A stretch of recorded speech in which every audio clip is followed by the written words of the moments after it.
Halo teman-teman, perkenalkan nama saya Stefani Lydia Madang. Saya sekolah di SMA Santo Francisco Xavierus Ruteng. Saya kelas 10B. Pada video kali ini, saya akan menjelaskan tentang Yesus Kristus, sahabat sejati dan tokoh idola. Selamat menyaksikan. Nah, teman-teman, setiap orang bisa membangun persahabatan, entah itu antara dua pribadi maupun lebih dari satu pribadi. Persahabatan itu muncul karena berbagai alasan, antara lain karena adanya kesamaan ide, hobi, sifat, atau karakter, dan juga sikap saling membutuhkan dan cocok dalam pergaulan. Tentu masih banyak alasan lain yang bisa dijumpai dalam kehidupan konkret. Nah, teman-teman, persahabatan itu membutuhkan suatu proses. Ia tidak terjadi begitu saja. Karena itu, persahabatan itu bisa saja berlangsung hanya sebentar saja atau juga bisa berlangsung dalam rentang waktu yang cukup lama. Nah, semuanya itu tergantung pada kesanggupan masing-masing pribadi untuk membangun dan mempertahankan hubungan persahabatan tersebut. Baik, untuk memahami paham Yesus Kristus tentang persahabatan sejati, baiklah teman-teman membaca terlebih dahulu Injil Yohanes bab 15 ayat 12 sampai dengan 16. Nah, teman-teman, setelah kita membaca Injil tersebut, dalam Injil tersebut dapat ditarik beberapa pokok pikiran yang berkaitan dengan paham Yesus tentang persahabatan sejati. Yang pertama, Yesus menyapa murid-muridnya sebagai sahabat. Ayat 14 dalam bacaan, "Kamu adalah sahabatku, jikalau kamu berbuat apa yang kuperintahkan kepadamu." Pernyataan Yesus ini menunjukkan bahwa para murid Yesus baru bisa disebut sebagai sahabat bila mereka saling mengasihi sebagaimana yang diperintahkan Yesus Kristus sendiri. Yang kedua, Yesus telah lebih dahulu mengasihi para murid. Yesus mengasihi mereka dengan memberi mereka pengajaran.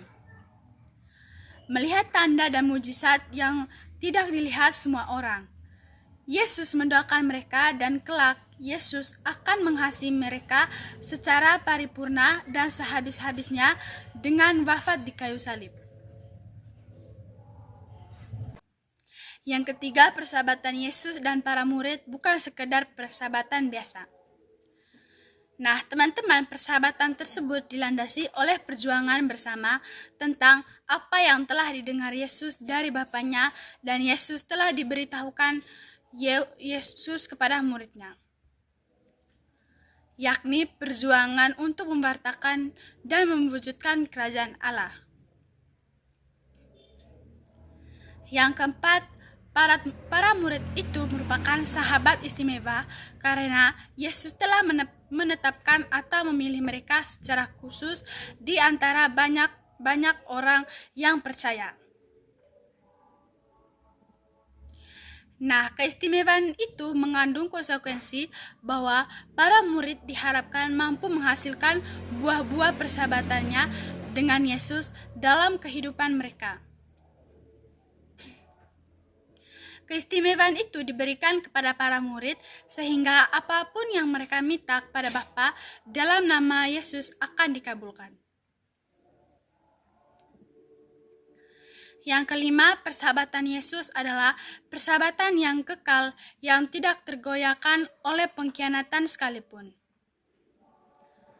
Kepada Yudas Iskariot yang telah mengkhianati Yesus, Yesus tetap menyapanya sebagai sahabat.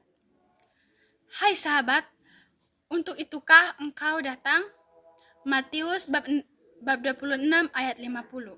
Nah, teman-teman, sikap dan tindakan Yesus dalam persahabatan dengan para muridnya sungguh mengagumkan. Dengan demikian, pantaslah Yesus kita dijadikan sebagai idola dan model kita dalam mengembangkan diri dan dalam membangun persahabatan.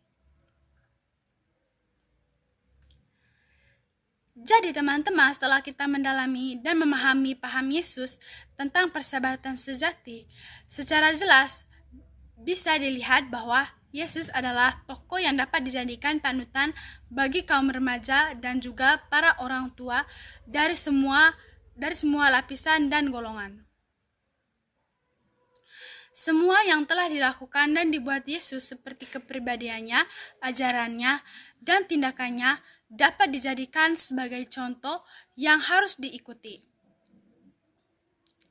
Yang harus diikuti untuk diterapkan dalam kehidupan kita sendiri. Nah, teman-teman, sebagai penutupnya, pribadi Yesus Kristus sangat mengagumkan. Karena itu, sebaiknya sebagai orang yang beriman akan Yesus Kristus, hendaknya kita mengikuti teladannya dan menjadikannya sebagai tokoh idola sekaligus sahabat sejati kita. Oke teman-teman, itu saja penjelasan singkat dari saya. Semoga apa yang sudah dijelaskan dapat teman-teman mengerti ya. Semoga bermanfaat.